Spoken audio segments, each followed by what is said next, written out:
পড়ছে, মানে সব লাগবে তার। তা আমি বলতেছি বাবা মাত্র আসছি, আগে তোমার ড্রেস কিনবো তারপরে খেলনা কিনবো, আর বাসাতে তো অনেক খেলনা আছে আর দরকার নেই আমাকে বুঝাতে। কিন্তু আমার সাথে অমন না যে জিদ করতেছে বা কি।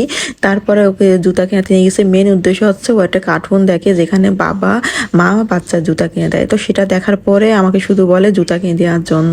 তো ঈদ এমনিতেও তো জুতা কিনতেই হবে। তো চলে গেলাম আগে ওর জুতো কিনতে, তো পরে পরে দেখতেছে তার পায়ে ঠিক আছে কিনা, তাকে মানাইছে কিনা।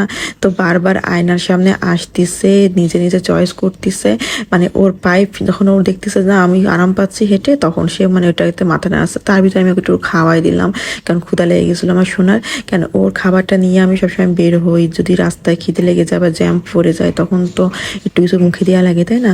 তো এই করতে করতে আমরা আবার বের হয়ে পড়লাম বাসার উদ্দেশ্যে। বেশি কিছু আর কেনাকাটা করতে পারিনি যেহেতু রাত হয়ে গেছিলো। আর ও তো একটা গান পেয়েছে, ব্যাস শাকিব খানের নতুন গানটা, ব্যাস পুরো রাস্তায়